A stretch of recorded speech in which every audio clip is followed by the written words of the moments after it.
Municipal commissioner Mominabad town Syed Jain Ali Shah ने कहा है कि आर्मी पब्लिक स्कूल पेशावर के साने को 10 साल बीत गए।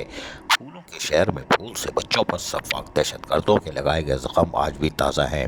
इन ख्यालात का इजहार municipal commissioner Mominabad town Syed Jain Ali Shah ने मोमिनाबाद के स्कूलों में आज शोधा के लिए दुआई तकरीब के मौके पर किया। इस मौके पर उनके हमरा अख्तर हरमैन भी मौजूद थे।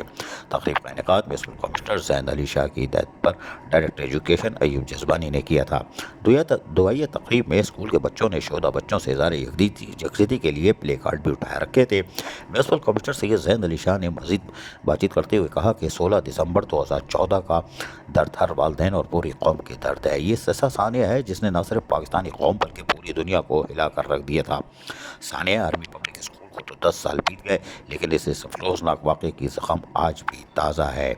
उन्होंने बच्चों को ज़बरदस्त खराज तहसीन पेश किया कि जिन्होंने आज सानिया आर्मी पब्लिक स्कूल के शोधा बच्चों के साथ यकजहती का इजहार किया।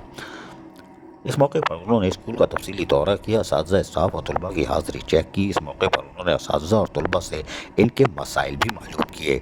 सफाई सुथराई के हवाले से अमले की सरजरिश की और स्कूल की सफाई तलबा के स्कूलों की आमद से कबल सफाई सुथराई के अमल को मुकम्मल करने की वाज़ेह तौर पर हिदायतें जारी कर दी और कहा कि स्कूल के माहौल को साफ़ सुथरा रखा जाए ताकि मासूम तलबा और तालबात जब यहाँ आएँ तो उनको एक साफ़ सुथरे माहौल में तालीम की सहूलत हासिल हो। स्कूल के मुख्तलिफ हिस्से का दौरा किया और सख्त तरीन भरमी का इजहार करते हुए यकीनी तौर पर मौके पर हिदायतें भी जारी कर दी। अजीज़ आरिफ, KBS बल्दियाती न्यूज़, कराची।